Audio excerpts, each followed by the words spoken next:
நல்ல தகப்பனே, எங்கள் சர்வ வல்லமையுள்ள எங்கள் ஆண்டவரே, இந்த அருமையான வேலைக்காக உமக்கு ஸ்தோத்திரம். கிருபையுள்ள கரத்தில் எங்களை தாழ்த்துகிறோம். ஆண்டவரே, இந்த 8 மாதமும் நீர் கிருபையாய் எங்களை நடத்தி கொண்டு வந்திருக்கிறீர். ஆண்டவரே, தேவனாகிய கர்த்தர் வருஷம் தொடங்கினது முதல் இதுவரைக்கும் எல்லாவித பாதுகாவலோடு கூட எங்களை பாதுகாத்து கொண்டிருக்கிற தயவுக்காக உமக்கு நன்றி. குறைவுபடாமல் நடத்தி கொண்டே வந்தீங்க. கடந்த மாதம் முழுவதும் கிருபை, இரக்கம், தயவு எங்களோடு கூட இருந்தபடினால் உமக்கு ஸ்தோத்திரம். எங்கள் தேவைகள் எல்லாவற்றையும் சந்தித்தபடினால் உமக்கு ஸ்தோத்திரம். ஆவிக்குரிய வாழ்க்கையில் நாங்கள் வளரும்படி நீர் தந்தமுடைய வார்த்தைகளுக்காக உமக்கு நன்றி. தேவனாகிய கர்த்தர் எங்கள் மத்தியில் நீர் அசைவாடின தயவுக்காக உமக்கு ஸ்தோத்திரம். கடந்த மாதத்தில் நீர் மாத்திரம் எங்களோடு கூட இல்லாதிருந்தால் நாங்கள் இந்நேரம் காணாமல் போயிருப்போம். ஆண்டவரே, தேவனாகிய கர்த்தர் எங்களை ஜீவனோடு கூட, சுகத்தோடு கூட, பலத்தோடு கூட கொண்டு வந்து நிறுத்தி இருக்கிற தயவுக்காக உமக்கு நன்றி. நாம் நிற்பதும் நிர்மூலமாகாமல் இருப்பதும் அவருடைய கிருபை மட்டும். தேவனாகிய கர்த்தர் நமக்கு இப்படி சந்தர்ப்பத்தை கொடுத்திருக்கிறாரே. எத்தனையோ தேசங்களில் தேவனை தேடுவதற்கு அங்கே வாய்ப்பில்லை, எத்தனையோ மாநிலங்களிலே வாய்ப்பில்லை, எத்தனையோ தேசங்களிலே யுத்தம், எத்தனையோ தேசங்களிலே பஞ்சம். ஆனாலும் கர்த்தர் நம்மை சுகபத்திரமாய் கொண்டு வந்து ஆராதிக்கும்படி கிருபை பாராட்டி இருக்கிறார். ஆராதிப்பதற்கு ஒரு ஸ்தலத்தை கொடுத்திருக்கிறார். ஆராதிப்பதற்கென்று ஒரு நல்ல நேரத்தை கொடுத்திருக்கிறார். எல்லா கர்த்தரை ஸ்தோத்திரம் பண்ணுவோம். கர்த்தர் செய்த நன்மைகளுக்கு நான் எண்ணத்தை செலுத்துவேன், ரட்சிப்பின் பாத்திரத்தை கையில் எடுத்துக்கொண்டு போய் தொழுது கொள்வேன் என்று சங்கீதக்காரன் சொல்லுகிறது போல, கர்த்தர் இதுவரைக்கும் செய்த எல்லா நன்மைகளுக்காக இருக்கிற குறைவை பார்க்காதீங்க, கர்த்தர் தந்த நிறைவை பாருங்க. எத்தனையோ பேருக்கு கிடைக்காதது நமக்கு ஆண்டவர் கொடுத்து வச்சிருக்கிறார். எவ்வளோ பெரிய ஆசீர்வாதம். கர்த்தர் நமக்கு ஒரு நல்ல வீடு கொடுத்திருக்கிறாரே, வாடகை வீடோ சொந்த வீடோ, ஆனால் ஒரு நிழலிலே தங்கும்படி கர்த்தர் கிருபை தந்திருக்கிறாரே, நல்ல ஆகாரத்தை கொடுத்திருக்கிறாரே, உடுக்க உடை கொடுத்திருக்கிறாரே. இதெல்லாம் பேசிக்காக ஆண்டவர் நமக்கு எவ்வளோ காரியங்களை செய்திருக்கிறார். அதை விட மிக முக்கியமாக எத்தனையோ பேருக்கு தெரியப்படாத கிறிஸ்துவை நமக்கு தெரியப்படுத்தி இருக்கிறாரு. ராஜாக்களுக்கு மறைத்து, ஞானவான்களுக்கு மறைத்து, அறிவாளிகளுக்கு மறைத்து, பைத்தியங்களை தெரிந்து கொண்டார் என்று சொல்லப்பட்டபடி கர்த்தர் நமக்கு வெளிப்படுத்தினபடியினால கர்த்தர் செய்த இதா மகா பெரிய நன்மை. நம்முடைய ஆத்மாவை காப்பாற்றுகிற ஒரு மிகப்பெரியதான வாய்ப்பை கர்த்தர் நமக்கு தந்தார். அவரை அறிகிற அறிவை தந்தார். கர்த்தருக்கு ஸ்தோத்திரம், ஸ்தோத்திரம், ஸ்தோத்திரம். கொடான கொடி நன்றி ஆவியானவரே. உம்மை நாங்கள் மகிமைப்படுத்துகிறோம், மகிமைப்படுத்துகிறோம், மகிமைப்படுத்துகிறோம். உம்மை உயர்த்துகிறோம் ஆண்டவரே. உம்மையே நாங்கள் உயர்த்துகிறோம். அப்பா, நீர் செய்த நன்மைகளுக்கு நாங்கள் எண்ணத்தை செலுத்த முடியும் ஆண்டவரே. இதுவரைக்கும் நீங்கள் செஞ்சதுக்கே எங்களால் ஒன்றுமே செய்ய முடியாது. இம்மட்டும் நீர் எங்களை கொண்டு வருவதற்கு நானும் என் வீட்டாரும் எம்மாத்திரம் என்று சொல்லப்பட்டபடி ஆண்டவரே, ஆடுகளுக்கு பின்னால் அலைந்து கொண்டிருந்த எங்களை, தெருக்களிலே வாழ வழி இல்லாமல் இருந்து கொண்டிருந்த எங்களை கர்த்தர் கொண்டு வந்து நிறுத்தி இருக்கிற தயவுக்காக உமக்கு நன்றி ஆவியானவரே. எங்களோடு கூட பேச போற வார்த்தைகளுக்காக உமக்கு ஸ்தோத்திரம். இடைபட போற காரியங்களுக்காக உமக்கு நன்றி. இஸ்ரவேலை காக்கிறவர் முன்னும் பின்னுமாக இருந்து பாதுகாத்துக் கொள்ள போற தயவுக்காக நன்றி ஆண்டவரே. எங்கள் பிள்ளைகளை எல்லாம் உம்முடைய கரத்துக்குள்ள ஒப்புக் கொடுக்கிறோம் அப்பா. ஒளிய மர கன்றுகள் போல நீ தந்த உம்முடைய பிள்ளைகளுக்காக உமக்கு ஸ்தோத்திரம். எங்கள் பிள்ளைகள் இந்த வருஷத்தில் உம்மால் போதிக்கப்பட போகிறபடினால் உமக்கு நன்றி ஆவியானவரே. வியாதி, விக்கனம், பலகீனம் எதுவும் பிள்ளைகளை தொடாதபடி கர்த்தர் வேலியடைத்து பாதுகாத்துக் கொள்வீராக. உலகமோ, உலகத்துக்கு உண்டானவைகளோ, பாவமோ தொடாதபடி கர்த்தர் பாதுகாத்துக் கொள்ளுங்க. உம்முடைய மகிமையுள்ள கரத்தில் எங்களை தாழ்த்துகிறோம். நீர் மாத்திரம் மகிமைப்படுவீராக. எங்கள் ஆண்டவர் இயேசு கிறிஸ்துவின் நாமத்தில் ஒப்பு கொடுத்து ஜெபிக்கிறோம் எங்கள் ஜீவனுள்ள நல்ல பிதாவே. அல்லேலூயா. அப்போஸ்தலர் நடபடிகள் 13ஆம் அதிகாரம் 46வது வசனத்தை வாசி. முதலாவது உங்களுக்கே தேவ வசனத்தை சொல்ல வேண்டியதாக இருந்தது, நீங்களோ அதை தள்ளி உங்களை நித்திய ஜீவனுக்கு அபாத்திரராக தீர்த்து கொள்ளுகிறபடினால் இதோ நாங்கள் புறஜாதியார் இடத்திற்கு போகிறோம். பவுலும் பர்னபாவும் இஸ்ரவேல் இடத்துல பேசுகிறதான ஒரு வார்த்தை. அந்த இஸ்ரவேல் ஜனங்கிட்ட அந்த காரியங்களை அவங்க சொல்லும் பொழுது முதலாவது அவர்களுக்கு தான் அது கொடுக்கப்பட்டது ஆசீர்வாதம். அதாவது இயேசு கிறிஸ்துவை பற்றின சுவிசேஷம், அவரை குறித்தான மீட்பு, ரட்சிப்பு, தேவ ஆராதனைகள், வாக்கு தத்தங்கள் அத்தனையும் அவர்களுக்கு தான் கொடுக்கப்பட்டது. ஆனால் அவர்களோ அதை என்ன செஞ்சாங்கன்னா, உங்களை நித்திய ஜீவனுக்கு அபாத்திரராய் தீர்த்து கொள்ளப்படுகினால் நீங்கள் என்ன பண்ணிட்டீங்க, நீங்களோ அதை தள்ளி கொடுக்கப்பட்டதான ஆசீர்வாதத்தை, தேடி வந்த ஆசீர்வாதத்தை. ரோமரில் சொல்லும் போது வேதம் சொல்லுது, அவரோ நாள் முழுவதும் கையை நீட்டி கொண்டிருந்தார் அப்படின்னு இருக்கிறது. அவரோட அர்த்தம் என்னன்னா, கர்த்தர் இஸ்ரவேல் ஜனங்கிட்ட வந்து நின்று அவங்களோட கூட, ஏன்னா அது ஆபிரகாமுக்கு சொல்லப்பட்ட வாக்கு தத்தம். ஆபிரகாம், ஈசாக்கு, யாக்கோபுக்கு சொல்லப்பட்டதான ஒரு ஆவிக்குரிய வாக்கு தத்தம், ஆவிக்குரிய ஆசீர்வாதம். அது அதை கொண்டு வந்து அவர்கள்ட்ட கொடுக்குறாரு. எவ்வளோ பெரிய ஒரு கிருபை பாருங்க. பரலோகத்தினுடைய திட்டம், பரலோகத்தின் தேவன் அவரிடத்தில் இறங்கி வருகிறார். இறங்கி வந்து அந்த 4000 வருஷத்தினுடைய ரகசியம் என்று சொல்லப்படுகிற சுவிசேஷத்தை குறித்து, அந்த ரகசியத்தை அப்பேற்பட்டதான ஒரு விஷயத்தை கொண்டு வந்து இஸ்ரவேல் ஜனங்கிட்ட கொடுக்குறார். ஆனால் வசனம் சொல்லுது, அவர்களோ அதை தள்ளிவிட்டார்கள் அப்படின்னு இருக்கிறார். ரொம்ப ஈஸியாக கேஷுவலாக ரொம்ப தள்ளி விட்டாங்களாம். பல நேரங்களில் நாம் அப்படிப்பட்ட காரியங்களை தான் செய்கிறோம். ஆனால் இப்போ என்ன இங்கே பிரச்சனை, நம்ம இங்கே என்ன பார்க்க போகிறோம் அப்படின்னா, அவர்கள் அதை ஏன் தள்ளினார்கள், கொடுக்கப்பட்டதான அந்த ஆசீர்வாதம் பல நேரங்களிலே ஏன் தள்ளப்படுகிறது. கர்த்தர் எல்லாரையும் ஆசீர்வதிக்க விரும்புகிறார். இப்போ அதை தள்ளிட்டு வசனம் சொல்லுது, நாங்கள் புறஜாதியார் இடத்துல போகிறோம் அப்படின்னு அவங்க சொன்னாங்க. அந்த இடத்துலேருந்து புறஜாதியாருக்கு சுவிசேஷம் புறப்படுகிறது, அவங்களுக்குன்னு அது போகுது. அதற்கு பிறகு 18ஆம் அதிகாரத்திலிருந்து நேரடியாகவே பவுல் சொல்கிறாரு, அவர் தன்னுடைய வஸ்திரத்தை உதறி நான் புறஜாதியார் இடத்தில் போகிறேன் அப்படின்னு சொல்லிட்டு புறப்பட்டார். அப்படியானால் அவர்கள் தள்ளினதால், அவர்களை தள்ளிவிட்டு அந்த ஆசீர்வாதம் எங்கே வந்திருக்குது, நம்ம கைக்கு வந்திருக்கு. அது நமக்குரியது அல்ல. ஃபஸ்ட்டு அது என்ன செய்யலை, நமக்குரியதாக அல்ல, அது வேறு ஒருத்தருக்குரியதாக இருந்தது. அந்த ஆசீர்வாதத்தை அவர்கள் தள்ளிவிட்டபடியினாலே, இதுக்கு முன்னாடி போன வாரம் கூட ஒரு சில காரியங்களை பார்த்தோம். இவர்களுக்கு பதிலாக ஆண்டவர் என்ன செய்கிறாரு, இன்னொருத்தரை கொண்டு வராரு. நியாய பிரமாணத்துக்கு பதிலாக சுயாதீன பிரமாணத்தை கொண்டு வந்தார். அப்படியெல்லாம் நம்ம பார்த்தோம். ஆனால் இன்னைக்கு ஆண்டவர் வேதம் சொல்லுது, அவர்களை தள்ளிவிட்டு அவர்களுக்கு பதிலாக. ஏன் தள்ளிவிடப்படுகிறார்கள்? நம்ம எல்லாருக்கும் தெரியும், நாம் ராஜாக்களும் ஆசாரியருமாய் அழைக்கப்பட்டிருக்கிறோம். வேதம் அப்படி தான் நம்மளை சொல்லுது. வெளிப்படுத்தின விசேஷம் 1ஆம் அதிகாரத்தில் 6வது வசனத்தில் நம்ம வேதம் என்ன சொல்லுது, ராஜாக்களும் ஆசாரியருமாய் அழைக்கப்பட்டிருக்கிறாங்க. இந்த ராஜாக்களும் ஆசாரியரும் என்கிறதான 2 ஆசீர்வாதங்களும் அல்லது 2 அழைப்பும் இஸ்ரவேலுக்கு தான் கொடுக்கப்பட்டது. அவங்க கையில் தான் கொடுத்தார். முதல்ல அவங்க தான் ஆசாரியத்துவம். உங்கள் எல்லாருக்கும் தெரியும், மோசேயின் காலத்துலேருந்து ஆசாரியத்துவம் அவங்கக்கிட்ட தான் இருந்துச்சு. அதுக்கு அடுத்து ராஜாக்களும் எங்கே தான் இருந்தாங்க, அவங்கக்கிட்ட தான் இருந்தாங்க. அப்போ அந்த ராஜாக்களும் ஆசாரியரும் 2 பகுதியும் அவர்கள் கையில் கொடுக்கப்பட்டு, அந்த 2 பகுதியிலிருந்தும் அவர்கள் தள்ளப்பட்டார்கள். ராஜாக்கள் ஊழியமும் ஆசாரிய ஊழியமும் அவங்ககிட்ட தான் இருந்துச்சு. அந்த 2த்திலிருந்து அவர்கள் தள்ளப்பட்டார்கள். அதற்கான காரணம் என்ன, அதை தான் நம்ம இன்னைக்கு பார்க்க போகிறோம்.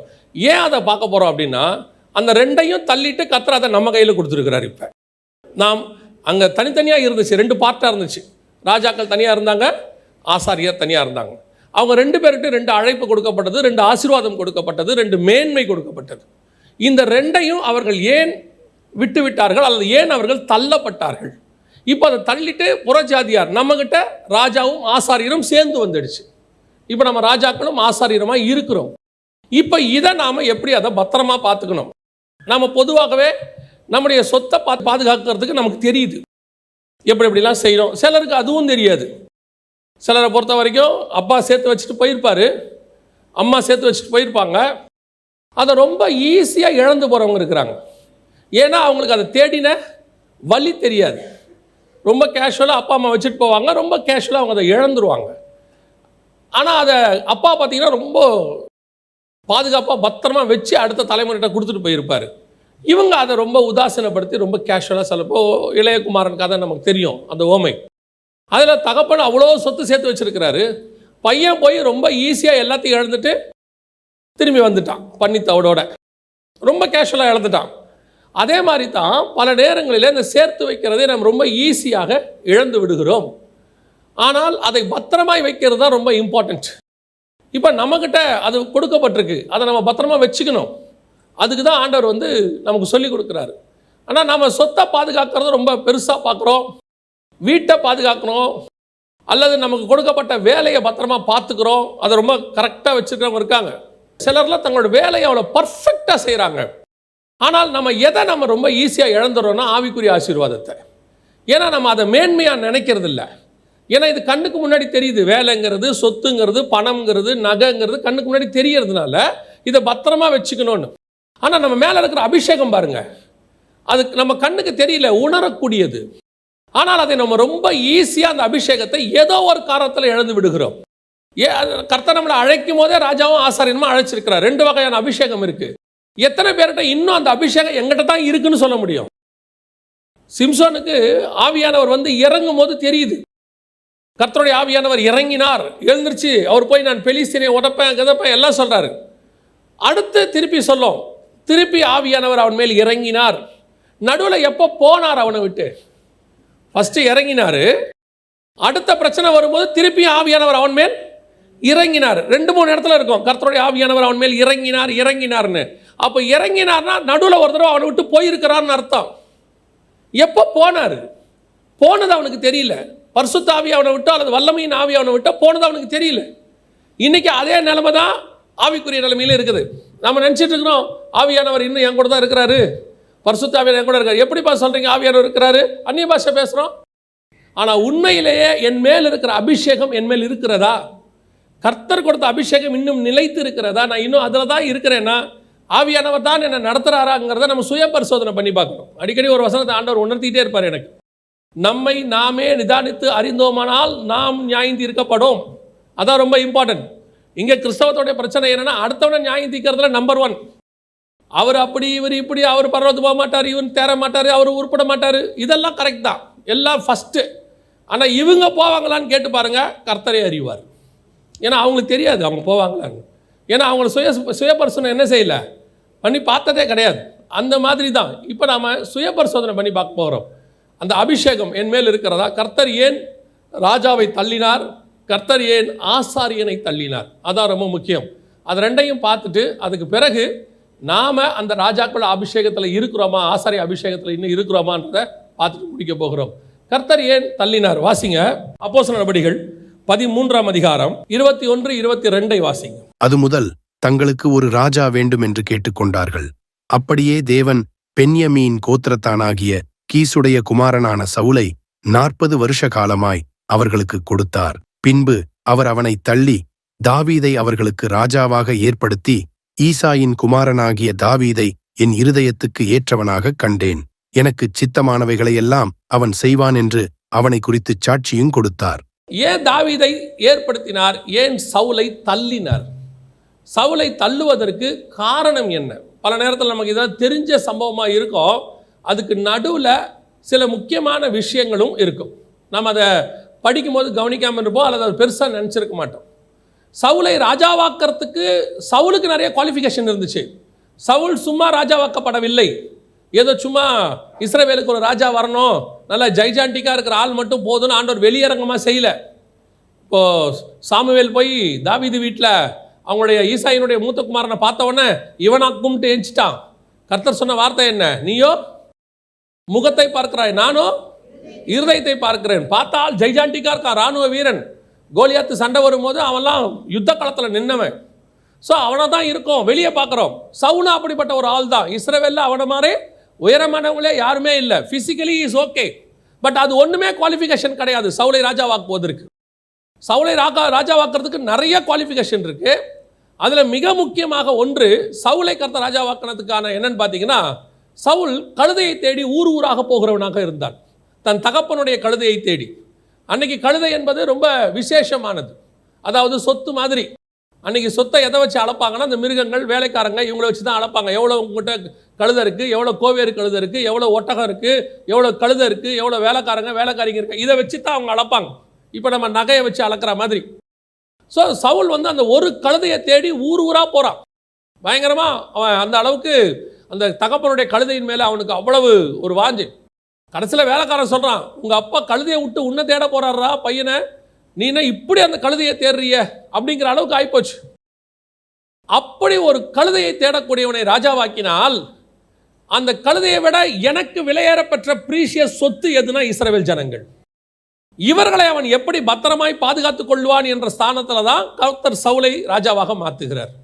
இப்போ சவுல் அபிஷேகம் பண்ணப்பட்டு விட்டார், எல்லாம் நடந்துருச்சு. இப்போ ராஜாவை ஆயிட்டாரு, கர்த்தர் அவர் ராஜாவை அபிஷேகம் பண்ணிட்டார். ஏன் அவரை தள்ளினார்? 1 சாமுவேல் 13ஆம் அதிகாரம் 1வது வசனத்தை ஃபஸ்ட்டு வாசிங்க பாப்போம். சவுல் ராஜ்யபாரம் பண்ணி 1 வருஷம் ஆயிற்று.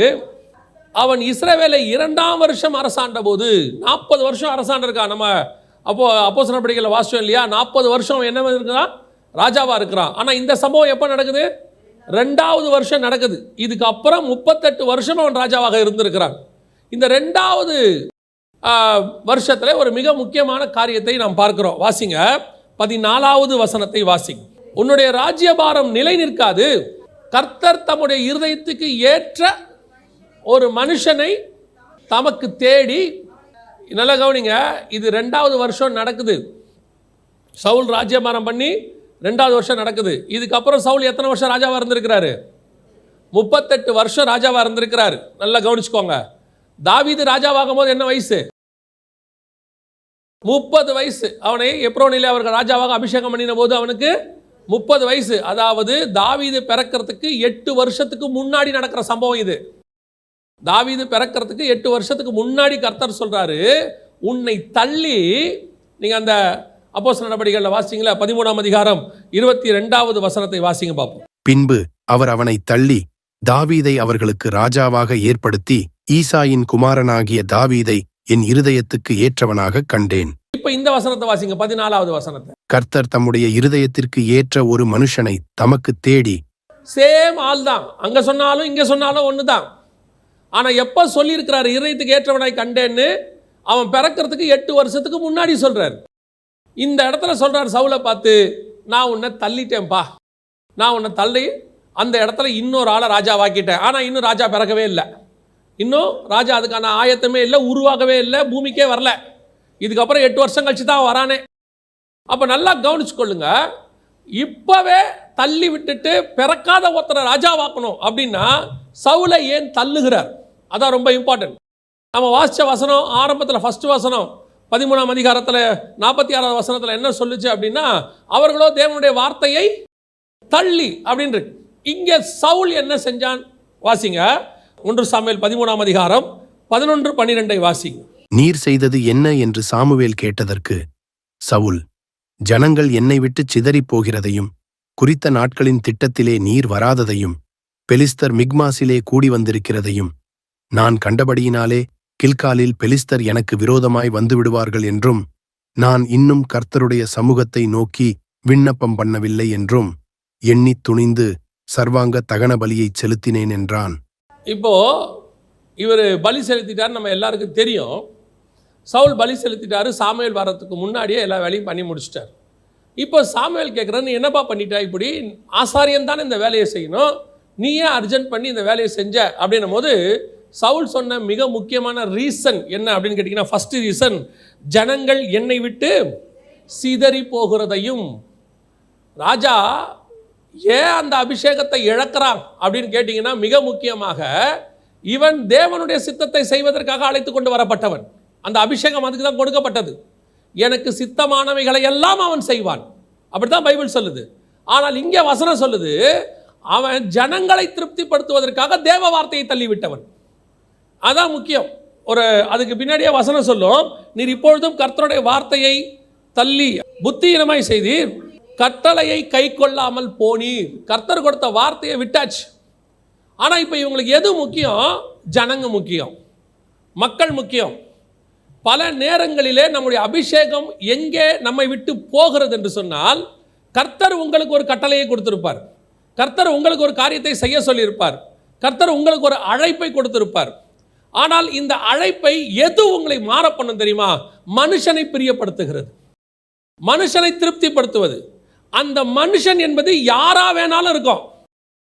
நல்லா தெரிஞ்சுக்கொள்ளுங்க, பல நேரத்தில் அந்த மனுஷன் என்பது ஏதோ தெரிஞ்சவங்க, ஃப்ரெண்ட்ஸு, சொந்தக்காரங்க மட்டும் இல்லை, அது கணவனாகவும் இருக்கும், மனைவியாகவும் இருக்கும், பிள்ளையாகவும் இருக்கும்.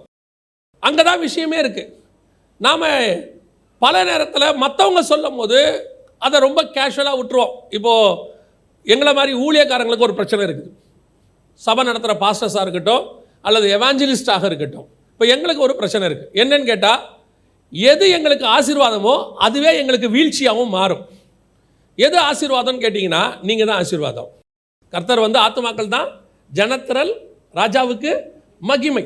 கர்த்தர் ஆத்துமாக்களை கொடுக்கிறார். கேள், அப்பொழுது ஜாதிகளை நான் உனக்கு சுதந்திரமாக கொடுப்பேன். இப்போ நீங்கள் எல்லாம் ஆசீர்வாதம், இதில் எந்த மாற்று கருத்தும் இல்லை. இப்போ நாங்கள் தேவ சித்தத்தை செய்யறதுனால உங்களை எங்களுக்கு கொடுத்தார் ஆண்டவர். பல நேரத்தில் ஊழியக்காரங்க சபை பண்ணுற விஷயம் என்னென்னா, ஜனங்களை திருப்திப்படுத்துதல். ஜனங்க போயிடுவாங்களே, ஜனங்க எங்களை விட்டு போயிடுவாங்களே அப்படின்னு சொல்லி ஜனங்களுக்கு ஏற்ற மாதிரி. இப்போ நான் சொல்வேன், எந்த ஒரு ஸ்தாபனமும், எந்த ஒரு சபையும், எந்த ஒரு ஊழியமும் கர்த்தரை பிரியப்படுத்துவதற்காக தான் ஆரம்பிக்கப்பட்டது. அப்படி தான் அழைப்பு வந்துச்சு எல்லாருக்கும். அது நீங்கள் ஆரம்பத்தில் இருக்கக்கூடியதான எந்த ஒரு ஊழியம் எடுத்துக்கோங்க, நான் அப்போஸ்தலர் காலத்திலேருந்தே சொல்கிறேன். ஆனால் ஒரு பீரியடில் மனுஷனை திருப்திப்படுத்துகிறவதாக அது மாறத் தொடங்கும். அதுக்கு ஒரு பெரிய விஷயமே க்ரௌடு தான். ஒரு லிமிட்டட் க்ரௌடுக்கு மேலே போன பிறகு நாம் அவர்களை பிரியப்படுத்துகிறவர்களாய் மாறுவோம். ஜனங்களுக்காக நம்ம என்ன ஆரம்பிக்கிறோம் கடைசியாக? சரி, எல்லாரும் போகிறாங்க, இவங்களை போக விடாமல் தடுக்கிறதுக்கு என்ன பண்ணலாம்? சரி பரவாயில்ல, நம்மளும் மற்றவங்கள மாதிரி மாறிடுவோம். சத்தியத்தை விட்டு கொஞ்சம் வழி விலகுவோம், கொஞ்சம் அட்ஜஸ்ட் பண்ணி போவோம். எப்போ ஒரு ஊழியக்காரன், ஒரு சபை, ஒரு சுவிசேஷகன் ஜனங்களுக்காக மாறுகிறானோ அப்பொழுதே அவனை கர்த்தர் தள்ளிவிட தொடங்குகிறார். அப்பவே அபிஷேகம் போயிடுது. ஏன்? நீ 2 பேருக்கும் சரி, 20 பேருக்கும் சரி, 2000 பேருக்கும் சரி, 20000 பேருக்கும் சரி, எப்ப பேசும்பொழுதும் நீ கர்த்தருடைய கட்டளையை கை கொள்ளும்படிதான் அழைக்கப்பட்டாலே ஒழிய ஜனங்களை திருப்திப்படுத்துவதற்கு அல்ல. அதான் கலாத்தியர்கள் எழுதும்போது தெளிவாக எழுதுறாரு, நான் இன்னும் மனுஷனை பிரியப்படுத்துகிறவனா இருந்தால் தேவனுக்கு ஊழியக்காரன் அல்லவே. யாரையும் சாட்டிஸ்ஃபை பண்ணவே முடியாது. இது சர்ச்சுடைய பிரச்சனை. ஜனங்களுக்காகவே ஊழியங்கள் இன்னைக்கு தேவ சித்தத்தை விட்டு வெளியே போய் கொண்டிருக்கிறது. நிறைய ஊழியம் இப்படிதான் போகுது. கர்த்தர் ஏன் தள்ளினார் சவுலை? ஜனங்களை பார்க்கிறவன். அடுத்த சம்பவத்தில் அவன் என்ன செய்வான் பாருங்க, ஒரு வார்த்தை சொல்லுவான் பாருங்க. 15ஆம் அதிகாரத்தில் 24வது வசனம் வாசிங்க. அப்பொழுது சவுல் சாமுவேலை நோக்கி, நான் கர்த்தருடைய கட்டளையையும் உம்முடைய வார்த்தைகளையும் மீறினதினாலே பாவஞ்செய்தேன். நான் ஜனங்களுக்கு பயந்து அவர்கள் சொல்லை கேட்டேன். இப்போ கூட அவன் யாருக்கு பயப்படுறான்? நான் ஏன் பாவம் செஞ்சேன்னா, நான் ஏன் மீறுதல் இல்லை, ஜனங்களுக்கு பயந்து. ஜனங்க ஜனங்க ஜனங்கனே அடிச்சுக்கிறான் பாருங்க அவன். இன்னைக்கு ஒரு குரூப் இப்படி தான் இருக்கு. ஒரு ஆண்டவருக்கு பிடிக்காத ஒரு விஷயம் அதுதான். ஆண்டவர் தான் அந்த ஆசீர்வாதத்தை கொடுக்குறாரு, அதில் எந்த மாற்று கருத்தும் இல்லை. ஜனங்களுக்கு கொடுக்கறது யார் தான்? ஆண்டவர் தான். ஆனால் அந்த ஜனங்கள் கர்த்தரை தேடுவதற்கு தடையாக இருக்கக்கூடாது. கர்த்தரை தேடுவதற்கு அது தடையாக மாறக்கூடாது. இன்னைக்கு நாம் எல்லாத்தையும் வந்துடுறோம், ஆசீர்வாதம் வந்துடுது. ஒரு ஆஃபீஸ் எடுத்துக்கோங்க, இல்லை ஒரு ஃபேக்ட்ரி எடுத்துக்கோங்க, ஒரு வியாபாரம் எடுத்துக்கோங்க. கர்த்தர்கிட்ட போய் கேட்குறோம், கர்த்தர் கொடுக்குறாரு. அந்த வியாபாரத்துக்கு, அந்த ஆசீர்வாதத்துக்கு உங்களை தலைவராக மாற்றுறாரு. அதுக்கப்புறம் போய் பாருங்கள், நாங்கள் வந்து கடை வச்சுருந்தோம், ஒரு கடை வச்சுருந்தோம். அந்த கடை வந்து சண்டே தான் நல்ல வியாபாரம் நடக்கும், பயங்கரமாக வியாபாரம் நடக்கும் சண்டே காலையில். அப்போது ஆராதனைக்கு நான் வந்து ஞாயிற்றுக்கிழமையில் சாயங்காலத்துக்கு தான் போவேன், காலையில் போக மாட்டேன். ஏன்னா பிஸ்னஸ். ஒரு நாள் ஆவியானவர் என்னை கேட்டார், போயிட்டு இருக்கும்போது, இப்போது உனக்கு என்னை விட இந்த வியாபாரம் பெருசாக போச்சு, இந்த பணம் பெருசாக போச்சு, நீ வந்து ஆராதனையை போக மாட்டேங்கிற அப்படின்னு. அப்போ நான் போய் எங்கள் வீட்டில் சொன்னேன், நான் இனிமேட்டு ஞாயிற்றுக்கிழமை காலையில் ஆராதனைக்கு தான் போகிறேன், கடைக்கு வரமாட்டேன், எனக்கு ஆராதனை போகணும், ஆவியானவர் உணர்த்துறாருன்னு. எல்லாரும் திட்டினாங்க. கொஞ்சம் பேர் சொன்னாங்க, இல்லை இல்லை இதோட உன் கதை முடியுது, உன் வியாபாரம் நஷ்டத்தில் போயிடும், நீ இல்லாட்டி எப்படி வியாபாரம் நடக்கும், நீ அதோட அப்படி ஆயிடுவே இப்படி ஆயிடுவே. எல்லாம் அவங்க சொன்னது எல்லாம் ப்ராக்டிக்கலி கரெக்ட், அவங்க சொன்னது தப்பே கிடையாது, அவங்க சொன்னது ப்ராக்டிக்கலி சரி. நம்ம அங்கே இருக்கணும், ஓனர் இருக்கணும்ல, இருந்தால் தானே கரெக்டாக நடக்கும். ஆண்டவர் சொல்கிறார், அதை விட்டுட்டு நீ வந்து எங்கே வரணும்? ஆராதனைக்கு வரணும். ஒரு நாள் தீர்மானம் எடுத்தேன், சரி பார்த்துருவோம். இனிமேட்டு எல்லாம் 2-3 பேர் என்ன சொன்னாங்க, எங்கள் அம்மா உட்பட. ஆனாலும் விட்டாச்சு, விட்டுட்டு நேராக ஆலயத்துக்கு போயாச்சு. கொஞ்ச நாட்கள் கொஞ்சம் கஷ்டமாக தான் இருந்துச்சு. நான் உடனே எல்லாம் சரியாயிடுச்சின்னு சொல்லலை, கொஞ்சம் கஷ்டமாக தான் இருந்தது. 2-3 தடவை ஆராதனைக்கு போயிட்டு வரும்போதெல்லாம் திட்டுவாங்க, நீ இருந்துன்னா இன்னும் கொஞ்சம் பிஸ்னஸ் வந்திருக்கும், கொஞ்சம் வேலை பார்த்துருக்கலாம், கொஞ்சம் பொருள் வாங்கிட்டு வந்திருக்கலாம், பொருள் வாங்க ஆள் இல்லாமல் போயிடுச்சு, உன்னால தான் இவோ அப்படின்னு திட்டுவாங்க. ஆனால் ஒன்றும் பண்ண முடியாது, கேட்டுகிட்டு தான் இருப்பேன். கொஞ்ச நாள் ஆச்சு, வியாபாரம் நார்மலாகவே நடக்க ஆரம்பிச்சிச்சு நம்ம இல்லாமையே. அதற்கு பிறகு எனக்கு இதில் என்ன ஆசீர்வாதம்னு பார்த்தீங்கன்னா, கர்த்தர் சொன்னார், அதை விட்டுட்டு இதுக்கு வந்தோம். கர்த்தர் முழு நேர பணிக்கு கொண்டு வந்துட்டார், அதில் ஃபுல் டைம் மினிஸ்ட்ரி கொண்டாந்துட்டார். வியாபாரமும் நடந்துச்சு, அவங்க பார்த்துக்கிட்டாங்க. கர்த்தர் என்னையும் ஊழியக்காரனாய் மாற்றி இங்கே கொண்டு வந்து வச்சுட்டார். அந்த கொஞ்சத்தில் உண்மையாக இருக்க வேண்டும் என்று கர்த்தர் விரும்புகிறார். பல நேரங்களில் எது கர்த்தர் நமக்கு கொடுக்குற ஆசீர்வாதமோ அதில் தான் சோதனையும் இருக்கும்.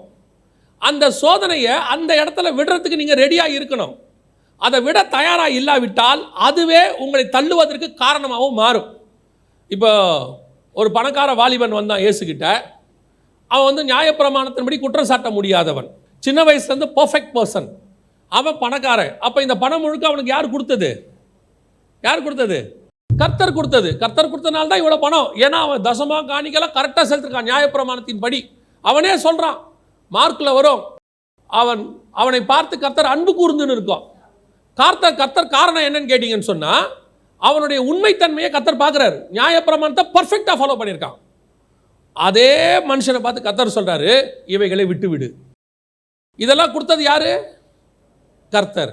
அவர் தான் சொல்கிறாரு அவைகளை விட்டு விடு. அதான் அவனுக்கு டெஸ்ட்டு.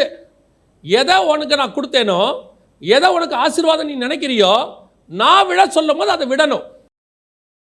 ஆபிரகாமுக்கு பையனை கொடுத்தது யாரு? ஈசாவை கொடுத்தது யாரு? கர்த்தர். 22 அதிகாரம் சொல்லுது, உன் ஏகசுதனும் நேசகுமாரனும் ஆகிய ஈசாக்கை நீ எனக்காக தருவாயா? அதுக்கு முன்னாடி வசனம் சொல்லும், கர்த்தர் அவனை சோதித்தார். எந்த பையன் உனக்கு ஆசீர்வாதமாய் கொடுக்கப்பட்டானோ அதே ஆசீர்வாதத்துக்கு தான் சோதனையும் இருக்கு. எதை வாங்குவதற்கு நீ தயாராக இருக்கிறையோ, கர்த்தர் கேட்டால் அதை கொடுப்பதற்கும் நீ தயாராக இருக்கணும். இன்னைக்கு வாங்குவதற்கு ஒரு கூட்டம் இருக்கு. சில நேரங்களில் கர்த்தர் கொடுக்கும்போது வாங்கிக் கொள்வதற்கு என்ன இருக்கிறது? அவர்களுக்கு சந்தோஷம் இருக்கு, ஆனால் வார்த்தைக்கு கீழ்ப்படியறதுக்கு இல்லை. வேதம் சொல்லுது, கர்த்தர் சவுலை தள்ளினார்.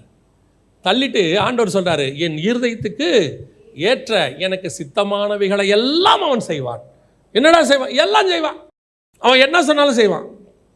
வனாந்தரத்தில் ஆடு மேய்க்க சொன்னா என்ன செய்வான்? செய்வான். ராஜாவா இருக்க சொன்னா என்ன செய்வான்? செய்வான். திடீர்னு அப்சலோமுக்கிட்ட பயந்து ஓட சொன்னா என்ன செய்வான்? எதை வேணா செய்வான், என்னை மட்டும் விட மாட்டான். எதை காரணத்தை கொண்டோ என்னை மட்டும் விட்டு கொடுக்க மாட்டான். எல்லாவற்றையும் செய்வான், என்னை மட்டும் விட்டு கொடுக்க மாட்டான். அப்படி ஒருத்தர் தான் எனக்கு வேணுங்கிறார் கர்த்தர். நாம எப்பவுமே ஒன்றுமில்லாத போது கர்த்தர்கிட்ட உண்மையாக தேடுறோம். ஆசீர்வாதம் வந்தபோது அந்த ஆசீர்வாதத்தை சில நேரங்களில் கர்த்தர் டபுள் மடங்காக மாற்றுறதுக்கு வேற ஒன்று சொல்லுவார். ஆனால் நம்மளால் அதை செய்ய முடியாது. இதுதான் ராஜ அபிஷேகம் அவனை விட்டு போனதுக்கு காரணம். அவனை தள்ளி விட்டுட்டு கர்த்தர் யாரை ராஜாவை கொண்டாந்துட்டாரு? தாவீதை கொண்டாந்துட்டாரு. இவனை எதுக்கு கொண்டாந்தார் தெரியுமா? இவன் என் இருதயத்துக்கு ஏற்றபடி எல்லாம் செய்வான். உங்களுக்கு இப்போ சொல்கிறேன், கர்த்தர் உங்களுக்கு ஆசீர்வாதத்தை கொடுத்தது உண்மை. கர்த்தர் உன்னை விட சொல்கிறாருன்னா திருப்பி அதை விட கீழ் நிலைமைக்கு கொண்டு போகிறதுக்காக விட சொல்ல மாட்டார். அதை விட மேல் நிலைமைக்கு கொண்டு போகிறதுக்கு தான் கர்த்தர் அதை விட சொல்லுவார். பொதுவாக நாம் என்ன செய்வோம்னா, இருக்கிறத டபுள் ஆக்கிக்கிட்டே போவோம்ல. இருக்கிறத என்ன செய்வோம்? டபுள் ஆகும். 2 4 ஆகும், 4 8 ஆகும்ல. கர்த்தர் என்ன செய்வார் சில நேரத்தில்னா 2 ஆக்கிடுவார், திருப்பி 0 ஆக்குவார். ஐயோ என்ன 0 ஆக்கிட்டாரு? 4 ஆக்க போகிறார். 4 ஆக்கிறதுக்கு 0 ஆக்குவார். இப்போ ஒரு உதாரணத்துக்கு நான் சொல்கிறேன். நீங்கள் இந்த பக்கம் டெல்லிக்கு போயிட்டீங்க, கர்த்தர் உங்களை இந்த பக்கம் ஆஸ்திரேலியாவுக்கு கொண்டு போகணும். திருப்பி டெல்லியிலேருந்து எந்த வழியாக தான் வரணும்? நீங்கள் திருப்பி ரிவர்ஸில் வரணும். ரிவர்ஸில் வந்தால் தான் ஆஸ்திரேலியாவுக்கு போக முடியும். இப்போ நீங்கள் ஐயோ நாம் டெல்லிக்கு முன்னேறிட்டோம், இனி நம்ம முன்னேறிக்கிட்டு இப்படியே நார்வே தான் போவோம், நான் கீழ் நோக்கி போக மாட்டேன்னா ஆசீர்வாதம் வராது. சில நேரத்தில் கர்த்தர் பின்னாடி வர சொல்லுவார், 0 ஆக்குவார். எதுக்குன்னா உன்னை அடுத்த 4 மடங்காய் உயர்த்துவதற்கு, திருப்பி 8 மடங்காய் உயர்த்துவதற்கு. ஒரு நாளும் கர்த்தர் உங்களையும் என்னையும் சபிக்கிற தேவனே கிடையாது. மேலே உட்கார்ந்துருக்கிறவனை பிடிச்சி தம்முடைய பிள்ளைகளை கீழே தள்ளுகிற தேவனே கிடையாது. அவர் மென்மேலும் உயர்த்துகிறதான தேவனாக இருக்கிறார். ஆனால் ஒன்று மட்டும் இருக்கணும், அவர் வார்த்தைக்கு கீழ்ப்படியணும். எதை சொன்னாலும் சரி ஆண்டவர் இதை விடுப்பா, விட்டுடலாம், ஒன்றும் பிரச்சனை இல்லை. ஏன் 2 போட்டு மீனை விட? ஆண்டவரே நீங்கள் தானே கொடுத்தீங்க, நான் தான் கொடுத்தேன், இப்போ நான் தான் சொல்கிறேன் விட்டுறேன். சரி ஆண்டவரை விட்டுட்டேன். அவன் ஒரு கேள்வி கேட்கல. ஆண்டவரை 1 விட்டுட்டு 1 வச்சுக்கிட்டுமா? அதுவும் கேட்குறேன், விட்டுரு. ஏன்? இனி நான் உன்னை மனுஷனை பிடிக்கிறவனாய் மாற்ற போகிறேன். இனி பிடிக்கிறது 2 போட்டு, இந்த 2 போட்டை விடு, உலகம் முழுக்க உன்னை பிடிக்கிறவனாய் மாற்றுவேன். கர்த்தர் அதான் ஆசீர்வாதமாக வச்சிருக்கிறார். இன்னைக்கு நமக்கு கர்த்தருடைய வார்த்தை தான் இம்பார்ட்டன்ட். அபிஷேகம் உங்கள் மேல் தங்கியிருக்க வேண்டுமானால் அவருடைய வார்த்தைக்கு என்ன கொடுக்கணும்? இம்பார்ட்டன்ஸ் கொடுக்கணும். 2வது, இது ஒரு வகையில் அபிஷேகம் சவுலை விட்டு யாருக்கிட்ட போயிருச்சு? தாவீதுகிட்ட போயிருச்சு. 2வது வாசிங்க, 1 ராஜாக்களின் புஸ்தகம் 19ஆம் அதிகாரம் 15 16 வாசிங்க. அப்பொழுது கர்த்தர் அவனை பார்த்து, நீ தமஸ்குவின் வழியாய் வனாந்தரத்திற்கு திரும்பி போய் ஆசகேலை சீரியாவின் மேல் ராஜாவாக அபிஷேகம் பண்ணி, பின்பு நிம்சியின் குமாரனாகிய யெகூவை இஸ்ரவேலின் மேல் ராஜாவாக அபிஷேகம் பண்ணி, ஆபேல் மேகொலா ஊரானான சாப்பாத்தின் குமாரனாகிய எலிசாவை உன் ஸ்தானத்திலே தீர்க்கதரிசியாக அபிஷேகம் பண்ணு. உன் ஸ்தானத்தில் தீர்க்கதரிசியாக? ஏன்? நல்லதானே போயிட்டு இருக்கு.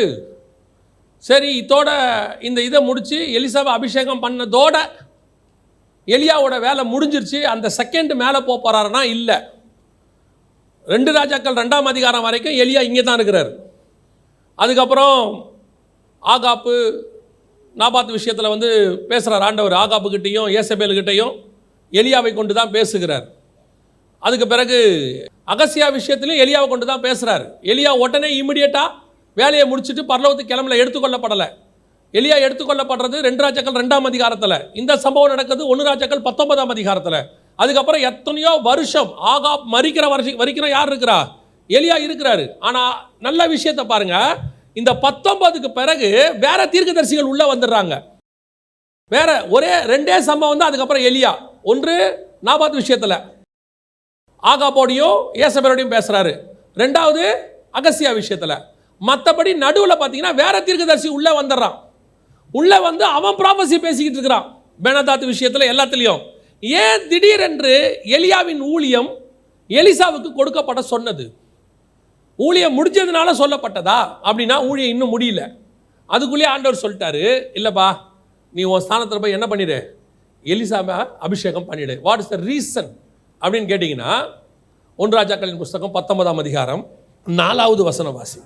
அவன் வனாந்தரத்தில் ஒரு நாள் பிரயாணமாய் போய் ஒரு சூரைச்செடியின் கீழ் உட்கார்ந்து நான் சாக வேண்டும் என்று கூறி, போதும் கர்த்தாவே என் ஆத்மாவை எடுத்துக்கொள்ளும். ஊழியம் படுத்துருச்சு. ஊழியம் என்னவாயிருச்சு? ஆண்டவர் அடுத்த வசனத்தில் சொன்னார், இல்லை நீ எழுந்து நட, நீ போக வேண்டிய தூரம் வெகு தூரம், நீ நடக்க வேண்டிய ஆளு. இப்போ என்ன ஆயிடுச்சு? இங்கே ஊழியம் படுத்துருச்சு, சூரச்செடிக்கு கீழே போய் படுத்தாச்சு. ரீசன் என்ன? அவருக்கு ஊழியத்தில் வரக்கூடியதான பிரச்சனை, ஒரு ப்ராப்ளம் வருது. நாளைக்கு இந்நேரம் 24 மணி நேரத்தில் என்ன செஞ்சிருவாங்க? உங்கள் தலையை எடுத்துருவாங்கன்னு ஏசபேல் சொல்லிட்டாங்க. நாளை இந்நேரம் அப்படிதான் நம்ம சொல்லிச்சு, இந்நேரத்தில் உன் தலை, அவ்வளோதான், வேலை முடிச்சு. 24 ஹவர்ஸில் உன் தலையை எடுத்துருவாங்கன்னு சொல்லியாச்சு. இப்போ இவர் எவ்வளோ நேரம் பிரயாணம் பண்ணார்? அடுத்து ஒரு நாள் பிரயாணம் பண்ணி, ஒரு நாள் முடிஞ்சிச்சா இல்லையா? அந்த அம்மா சொன்னது எத்தனை நாள்? ஒரு நாள் தானே, 24 ஹவர்ஸ் தானே. இப்போ இவர் எவ்வளோ பிரயாணம் பண்ணார்? 24 ஹவர்ஸ் முடிஞ்சிருச்சு இல்லை? தலை இருக்குதானே? இன்னும் தலை போல இல்லை. அந்த அம்மா சொன்னது நாளைக்கு இந்நேரம் நடக்காட்டி தேவர்கள் எனக்கு சரியாய் செய்ய கடவர்கள். அப்போ அந்த அம்மாவுடைய வார்த்தை நிறைவேறவில்லை. இவர் ஒரு நாள் பிரயாணம் பண்ணிட்டாரு, தலை இன்னும் இருக்கு. இப்போ இவர் சொல்றாரு, போதும் கர்த்தாவே நான் சாகிறேன். ஊழியத்தில் பிரச்சனை வரும், ஆவிக்குரிய வாழ்க்கையில் பிரச்சனை வரும், போராட்டம் வரும். எங்க நீங்க ஓட வேண்டியவங்க படுத்தீங்களோ அங்கே உங்கள் ஊழியம் வேறு ஒருத்தனுக்கு கொடுக்கப்படும். ஏங்க பிரச்சனை வந்தா அப்புறம் என்ன? பிரச்சனையில் ஓடிட்டே இருக்கணும். பல நேரத்தில் போராட்டம் ஓட்டத்தை முடிக்க விடாமல் செய்கிறது, நடுவில் படுக்க வச்சிருது. போராட்டம் வரத்தான் செய்யும். போராட்டம் இல்லாத ஆவிக்குரிய வாழ்க்கை இல்லை. இன்னைக்கு கடைசி காலத்தில் நிறைய பேருக்கு உபதேசம் என்னன்னா, இந்த செழிப்பின் உபதேசக்காரன், அப்புறம் இந்த கிரேஸ் டாக்டரின் பேசுகிறவங்க என்ன சொல்கிறாங்கன்னா, உனக்கு பிரச்சனையே இல்லை, போராட்டமே இல்லைங்கிறாங்க. ஆனால் அவங்களும் பிரச்சனை போராட்டத்தில் தான் இருக்காங்க. பிரசங்கத்துக்காக அப்படி சொல்கிறாங்க. ஏன்னா அவங்களே அந்த பிரச்சனை போராட்டத்துலேருந்து வந்தவங்க தான். இன்றைக்கி கர்த்தர் அவங்கள உயர்த்தி வச்சதுக்கு காரணமே, ஒரு காலத்தில் அவங்க மிகப்பெரிய போராட்டத்தில் கஷ்டத்தில் உண்மையாக இருந்து ஆண்டவருக்காக எழும்பினவங்க. இப்போ இவங்க சொல்கிறாங்க பிரச்சனை இல்லை, போராட்டம் இல்லை. போராட்டம் உண்டு. நான் நேற்று பேசிகிட்டு இருந்தோம், ஊழியக்காரோட உட்காந்து சில காரியங்கள் டிஸ்கஸ் பண்ணிக்கிட்டு இருந்தோம். அப்போது இந்த யாக்கோபை பற்றி பேசும்போது, உண்மையிலேயே நம்மெல்லாம் எவ்வளவோ பரவாயில்ல, நம்மெல்லாம் எவ்வளவோ பரவாயில்ல. அவன் பாட்டுன்னு சும்மா தான் இருந்தான். அவங்க அண்ணன் வந்தான், எனக்கு கொஞ்சம் கூழ் கொடுன்னான். இவன் என்ன கேட்டானா, அண்ணனுக்கே எல்லாமே டபுள் மடங்காக கொடுக்குறாங்களே வீட்டில். ஏன்னா அவன் ஃபஸ்ட்டு பார்ன், முதல் பேர். வைக்கும் போதே அப்படி 2 பீஸ் எக்ஸ்ட்ரா வைப்பாங்க. எல்லாமே 2 மடங்கு. ஃபஸ்ட் பார்ன்னா யூதரில் வந்து டபுள் மடங்குன்னு வச்சுக்கோங்களேன். அப்போ அவனுக்கு ஒரு ஆசை, இதே மாதிரி நமக்கும் கொடுத்தா நல்லா இருக்குமே. கேட்டு பார்க்குறான் ஒரு ஆஃபர், இந்த சேஷ்டபுத்திர பாகத்தை எனக்கு தருவியா? அவன் கொடுத்துட்டான். வாங்கினது இவன் கேட்டால் அவன் கொடுத்தான். அதில் இவனுக்கு அவன் மேலே என்ன வந்துருச்சு? கோவம் வந்துருச்சு. சரி, வீட்டில் சும்மா இருக்க அவங்க அம்மா கூப்பிட்டாங்க, போய் உங்கள் அப்பாட்ட ஆசீர்வாதத்தை வாங்கிட்டு வா. இவன் சொன்னால் நல்லது தான், ஆனால் சபிச்சார்னா கதை மாறி போயிடும், நமக்கு வேணான்னு. அந்த அம்மா சொல்லிச்சு, வர்ற சாபத்தை நான் வாங்கிக்கிறேன், உனக்கு ஆசீர்வாதம் இருந்தால் போதும் போன்னுச்சு. அவனும் பாருங்கள், நம்ம சும்மா சாதாரணமாக சொல்கிறோம், ஆட்டுத்தோல் போர்த்தி கொண்டு நின்னான்னு. அவங்க அப்போ மோசமான ஆள் போல். ஃபஸ்ட்டு தடவி பார்க்குறான், கிட்ட கூப்பிட்றான், மோந்து பார்க்குறான். இப்படிலாம் எந்த அப்பாவும் நம்மளை செஞ்சுருக்காரா? ஒரு அப்பா செஞ்சுருக்காரு நம்மள. குரலோ யாக்கோபின் குரலாக இருக்கே, கொஞ்சம் கிட்டவாங்கிறாரு. தடவி பார்த்தா முடி, அப்பயாவது விட்டுருக்கணுமா இல்லையா அப்படின்னு பார்க்குறாரு. இவ்வளோத்தையும் பண்ணி இது அவர் செஞ்சாருன்றிருக்கு. இவனுக்கு எப்படி இருந்திருக்கும்? பக்குன்னு இருக்கும். எங்கடா கண்டுபிடிச்சிருவாங்களோ. அந்த ஆள் சபிச்சா சாபமாக போயிடும். ஆசீர்வாதம்னா ஆசீர்வாதம், சபிச்சா சாபம். தெரிஞ்சு போச்சு, தொலைஞ்சோம். சரின்னு அப்படியே கஷ்டப்பட்டுக்கிட்டு வந்துட்டான். வாங்கி வீட்டுக்கு வந்தால் அவங்க அம்மா சொல்கிறாங்க, ஓடிரு ஊரை விட்டுன்றாங்க. என்ன ஆச்சு? உங்கள் அண்ணன் உன் மேலே செம்ம வெறுப்பில் இருக்கான், கண்டுபிடிச்சா உன்னை கொன்னுடுவான். இப்போ அவன் நியாயமாக தான் நம்மளா கேட்கணும், நான் பண்ணு சும்மா தானே வீட்டில் இருந்தேன், நீயா போய் வாங்கிட்டு வான்னு சொல்லிட்டு இப்போ ஊரை விட்டு ஓட சொல்கிறிய, இதுதான் நியாயம். சரின்ட்டு ஓடிட்டான். அவனும் அங்கே போனால் அவனுக்கு நல்ல மாமனார், அருமையான மாமனார். லாபான பாருங்க, சம்பளத்தை மாற்றி விட்டானா. சரின்னு சொல்லிட்டு அங்கேயும் 20 வருஷம் வேலை செஞ்சு கிளம்பி வந்தால் அவன் துரத்திக்கிட்டு வரான். நீங்கள் யோசிச்சு பாருங்க, யாக்கோபு எவ்வளவு பயந்துருந்தா கர்த்தர் லாபான்கிட்ட போய் பேசுவார். லாபான்கிட்ட போய் சொல்கிறாரு, அவங்ககிட்ட எதுவும் பண்ணிடாத, அவன் மேலே கையை போடக்கூடாது அப்படின்னா இவன் மேலே அவர் எவ்வளோ பாசம் இருக்கு பாருங்க. சரி, நீ அதை கிராஸ் பண்ணி இந்த பக்கம் வந்தால் யோர்தானுக்கு ஏசா வரான். அன்னைக்கு நைட்டு ஃபுல்லாக தூக்கம் இல்லை. நாளைக்கு காலையில் என்ன நடக்குமோ ஏது நடக்குமோ, அப்புறம் லேயாலு ராகேல்லாம் ஒரு பக்கம் நிறுத்திக்கிறான். எவ்வளோ பிளான் பண்ணுறான் பாருங்க. அவன் நிம்மதியாக இருந்தானா பார்த்தீங்களா? ஆனால் இங்கே ஆண்டவர் நைட்டெல்லாம் உட்காந்து பேசுகிறார் அவங்ககிட்ட. ஒன்றும் கவலைப்படாதரா, ஒன்றும் ஆகாது, நான் பார்த்துக்கிறேன். காலையில் விடிய போது இவரு போர் அடிச்சு போச்சு இவருக்கு. சரி நான் போகிறேன், அதெல்லாம் போகக்கூடாது. எவ்வளோ பயம் பாருங்க அவன் வாழ்நாளெல்லாம். சரி, இதை கிராஸ் பண்ணி ஏசாவை அமுச்சு விட்டு வந்தா அங்கே இவனுங்க 2 பேரும் சிமியோனும் லேவியும் போய் இன்னொரு குடும்பத்தில் போய் பிரச்சனை, ஊரில் போய் பிரச்சனை பண்ணிட்டு வந்துட்டானுங்க 2 பயலுகளும். அவன் அங்கே பயந்து வேற ஊருக்கு ஓடுறான் சாவர வரைக்கும். அதுக்கப்புறம் சரி கொஞ்சம் நல்லா இருக்கு, பசங்க வளர்ந்துட்டாங்கன்னு பார்த்தா யோசேப்பை காணோம். சரி யோசேப்பை தான் காணோம், பென்யமீனாவது இருக்கான்னு பார்த்தா அவனையும் காணோம். அவன் சொல்றான், என் நரைமயிரை துக்கத்தோடு கூட பாதாளத்தில் இறங்க பண்ணுகிறீர்கள். என் வாழ்க்கையில் நிம்மதியே இல்லாத ஒரு ஆளு. நமக்கு பாருங்க, யாக்கோபோட கம்பேர் பண்ணோம்னா நம்மெல்லாம் ரொம்ப நல்லா இருக்கும். கர்த்தருடைய பெரிய கிருபை. கர்த்தர் 99% ஆசீர்வச்சிருக்கிறார், எல்லாத்தையும் கொடுத்துருக்காரு. இந்த பக்கம் ஒரு 2% பிரச்சனை இருக்குதா செய்யும். நாங்கள் ஆரம்பத்தில் நான் சொல்ல ஒரு 20 வருஷத்துக்கு முன்னாடி கறி சாப்பிடும் போது இந்த மட்டன் ஸ்டாலில் கறி வாங்கும் போது சொல்லுவாங்க 2 எலும்பு போடுங்கம்பாங்க. ஏன்னா அந்த எலும்போட சாப்பிட்டா தான் கறி எப்படி இருக்கும், நல்லா இருக்கும், டேஸ்ட்டாக இருக்கும். இப்போ வாங்கும் போதே போன்லெஸ் தான். கேட்கும் போது என்ன கேட்குறான், போன்லெஸ் தான். ஏன்னா இப்போ அவனுக்கு எலும்பு பிடிக்கல. அதே மாதிரி தான் வாழ்க்கையும் இருக்குது. குடும்பம்னா பிரச்சனை இருக்க தான் செய்யும். எதுக்கு சொல்கிறேன், சில நேரங்களில் பிரச்சனைகள் வரும்போது, போராட்டம் வரும்போது நம்ம என்ன நினைக்கிறோம், வேண்டாம் போதும் கர்த்தாவே. ஆண்டவர் பார்க்குறாரு, எலியா கிட்ட இருக்க பிரச்சனை என்னன்னா, ஏன் எலியா சொன்ன உடனே கர்த்தர் போதுன்னொடனே போதுன்ட்டார். எலியா போதுன்னு என்ன பண்ணிட்டாரு, சரி போதும் நீ இதை எடுத்து என்ன செஞ்சிரு, எலிசா கிட்ட கொடுத்துரு அப்படின்ட்டாரு. எதனால்? நாங்கள் அவன் சும்மா தானேங்க சொன்னான், சும்மா சொன்னதுக்கு இப்படி செய்யலாமா? இல்லை, அவன் சும்மா சொல்லியிருந்தா அப்படி செஞ்சிருக்க மாட்டார். எலியா கிட்ட ஒரு பவர் உண்டு. வாசிங்க 1 ராஜாக்களின் புஸ்தகம் 17ஆம் அதிகாரம் 1வது வசனம் வாசி. கீலேயாத்தின் குடிகளிலே திஸ்பியனாகிய எலியா ஆகாபை நோக்கி, என் வாக்கின்படியே அன்றி இந்த வருஷங்களிலே பனியும் மழையும் பெய்யாதிருக்கும் என்று இஸ்ரவேலின் தேவனாகிய கர்த்தருக்கு முன்பாக நிற்கிற நான் அவருடைய ஜீவனை கொண்டு சொல்லுகிறேன் என்றான். ஜீவனை கொண்டு சொல்லுகிறேன், அவ்வளவுதான். நான் சொன்னா கர்த்தர் கேட்பார். எலியாவின் வார்த்தைக்கு அவ்வளவு வல்லமை உண்டு. எலியா சொன்னா கர்த்தர் கவனிச்சுக்கிட்டே இருப்பாரு. அவன் சொன்னா அவர் கேட்பார். அவர் என்ன சொன்னாலும் கேட்பாரு. இது கர்த்தர் சொல்லல. யார் சொல்லல? கர்த்தர் சொல்லல, எலியா தான் சொல்றான். என் வாக்கின்படி அன்றி பனியும் மழையும் பெய்யாது. அது எலியா தான் சொன்னா, கர்த்தர் சொல்லலைங்கிறதுக்கு என்ன ப்ரூஃப்னா, யாக்கோபின் புஸ்தகத்தில் 5ஆம் அதிகாரத்தில் 17வது வசனம் வாசிங்க. எலியா என்பவன் நம்மை போல பாடுள்ள மனுஷனாயிருந்தும் மழை பெய்யாதபடிக்கு கருத்தாய் ஜெபம் பண்ணினான். ஏன் ஜெபம் பண்ணும்? சொன்னது அவன். கர்த்தர் சொல்லியிருந்தா இவன் என்ன பண்ண வேண்டியதில்லை, ஜெபம் பண்ண வேண்டிய அவசியம் இல்லை. சொன்னது கர்த்தர், அவர் நிறைவேற்றிட்டு போயிடுவார். இது சொன்னது நான்.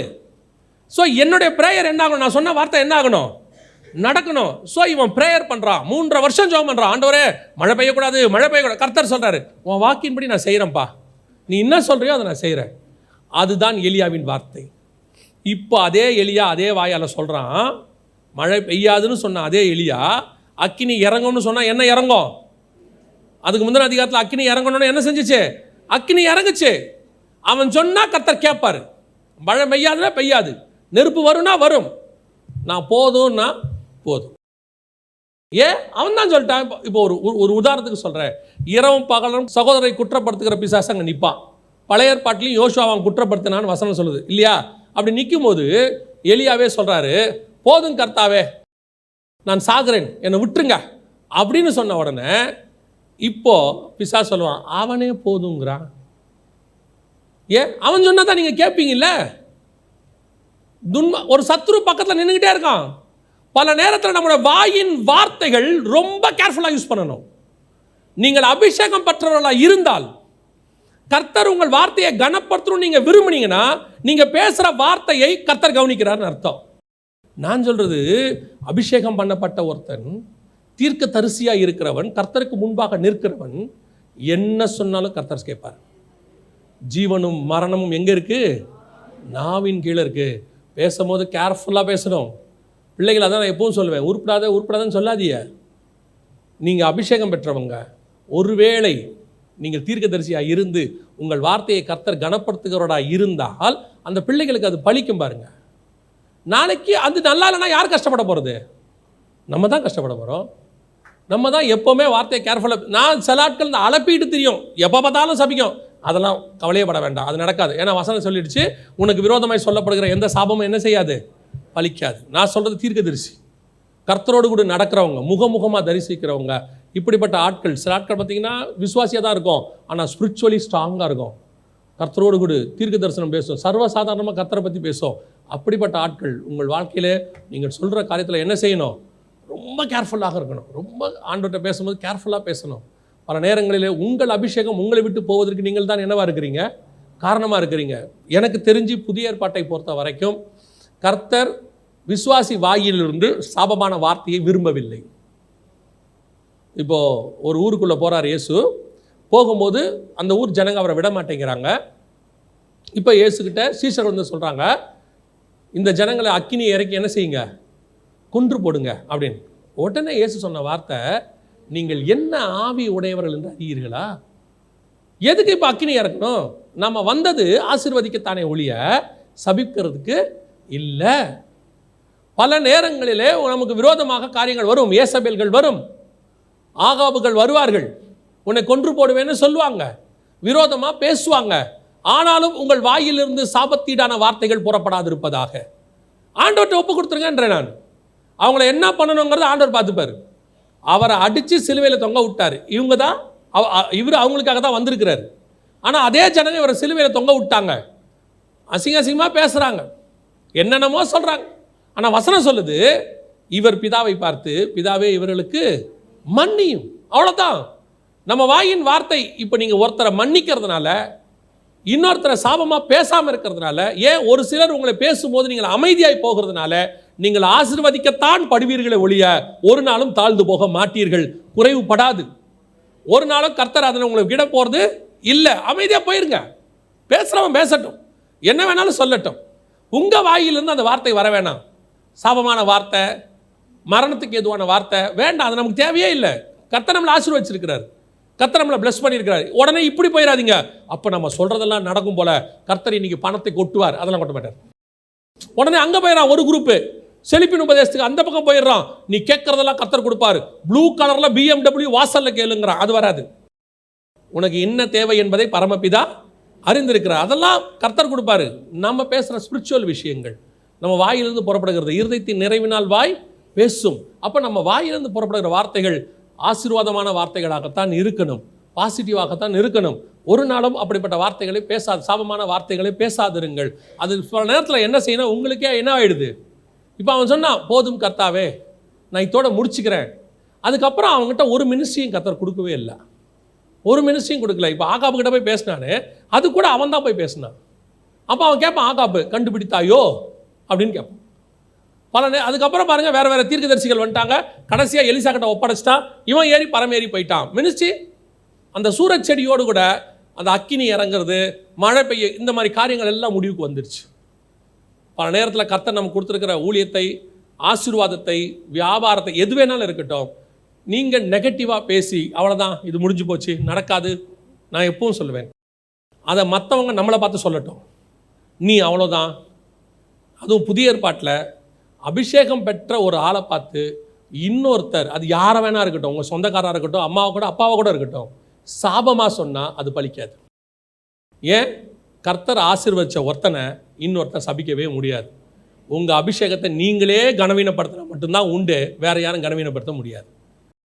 பழைய ஏற்பாட்டில் நோவாவுக்கு தெரிஞ்சிருக்குது, கர்த்தர் ஆசீர்வதிக்கிறார். வேலையை விட்டு வந்த உடனே ஆசீர்வதிச்ச உடனே நோவா சொல்கிறாரு, காம் நிர்வாணத்தை பார்த்து வெளியே போய் சொல்லிட்டான். இப்போ நோவாவுக்கு தெரிஞ்சு போச்சு, ஐயோ என்ன நம்ம இளைய பையன் இப்படி செஞ்சுட்டானே, எழுந்திரிச்சு யாரை சபிக்கணும்? பையனை தானே சபிக்கணும். வசனம் தெளிவாக சொல்லுது, நோவா திராட்சரசத்தின் வெறி தெளிந்து தன் இளைய குமாரன் காம் தனக்கு செய்ததை அறிந்து கானான் சபிக்கப்பட்டவன். பையனை சபிக்கல, யாரை சபிச்சிட்டான்? பேர பையனை சபிச்சிட்டான். காரணம் என்ன? அவனுக்கு நல்லா தெரியும், பையனை ஆண்டவர் ஆசீர்வதிச்சிட்டார். ஆண்டவர் ஆசீர்வதிச்சவனை என்னதான் மனுஷன் சபிச்சாலும், யார்? நோவா நீதிமான், தேவனோடு கூட சஞ்சரிக்கிறவன், இந்த ஜலப்பிரளயத்தில் சக்சஸ்ஃபுல்லான ஊழியக்காரன், அவன் சபிச்சாலும் நிற்காது.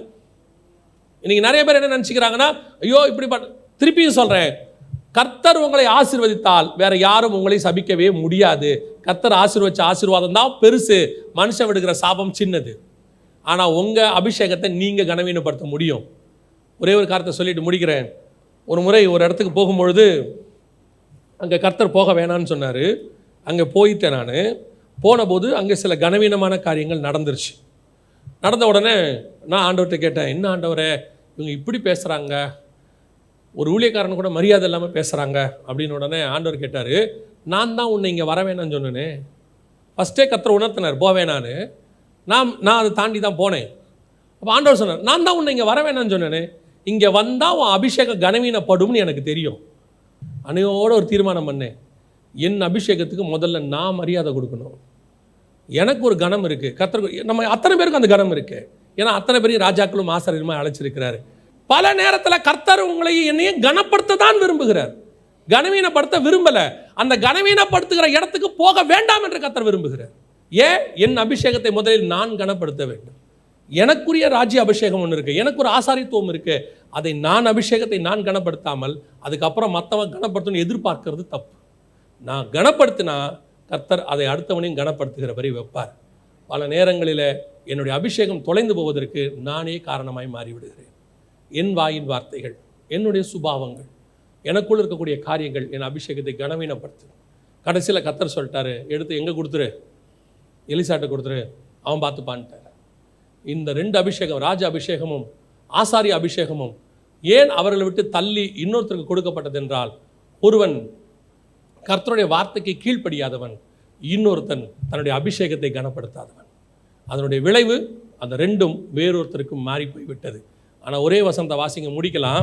இது நம்ம கையிலிருந்தும் இன்னொரு இடத்துக்கு போவதற்கும் வாய்ப்பு இருக்குது. வாசிங்க, ரோமருக்கு நிருபம் 11ஆம் அதிகாரம் 22, 23 வாசிங்கள், முடிக்கலாம். ஆகையால் தேவனுடைய தயவையும் கண்டிப்பையும் பார். விழுந்தவர்களிடத்திலே கண்டிப்பையும் உன்னிடத்திலே தயவையும் காண்பித்தார். அந்த தயவிலே நிலைத்திருப்பாயானால் உனக்கு தயவு கிடைக்கும்.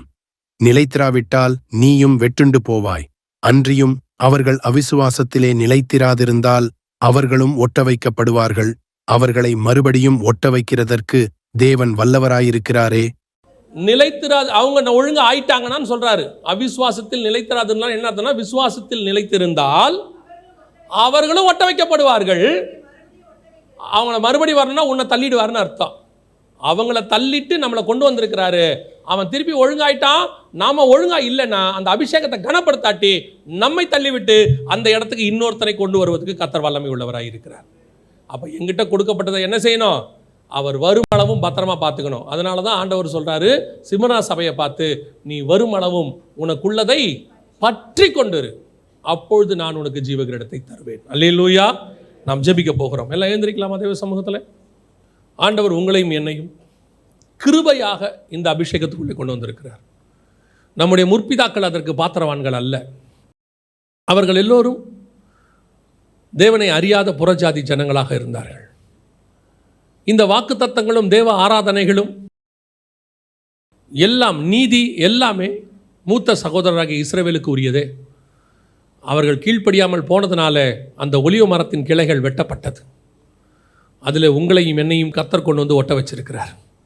ஒலிவ மரம் என்பது அபிஷேகம் பெற்றவர்களுக்கு அடையாளம்.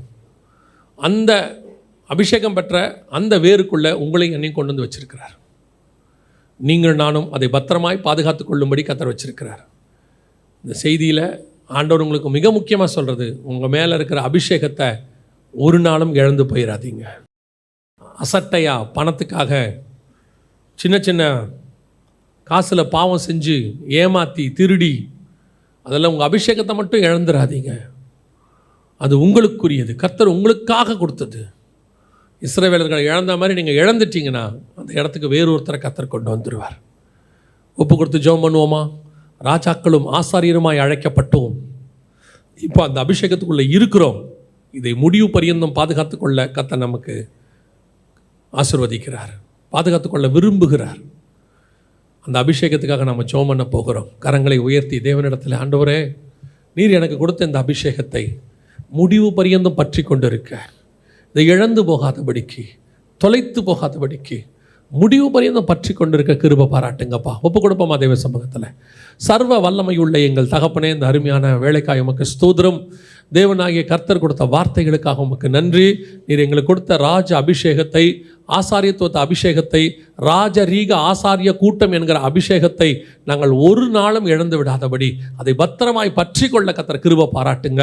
ஆண்டவரே, உலகத்தினுடைய எந்த ஒரு காரியங்களுக்காக சவுல் ஆண்டவரே ஜனங்களுக்காக அதை இழந்து போனது போல நாங்களும் ஜனங்களுக்காக அதை இழந்து போகாதபடிக்கு, நாங்கள் விரும்புகிறவர்களுக்காக அதை இழந்து போகாதபடிக்கு, ஆண்டவரே நாங்கள் நேசிக்கிறவர்களுக்காக அதை இழந்து போகாதபடிக்கு நாங்கள் முடிவு பரியந்தம் அந்த அபிஷேகத்தை பற்றி கொள்ள கர்த்தர் எங்களுக்கு கிருபை பாராட்டுங்க.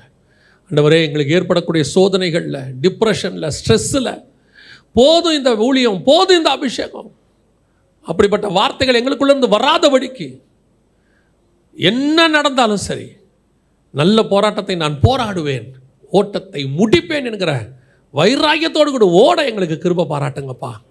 நீங்கள் தான் விசுவாசத்தை துவக்கினவர், நீங்கள் விசுவாசத்தை முடிக்கவும் வல்லமை உள்ளவராக இருக்கிறீர். வழி நடத்தும், ஆசீர்வதியும், மகிமையுள்ள கரத்தில் எங்களை தாழ்த்துகிறோம்.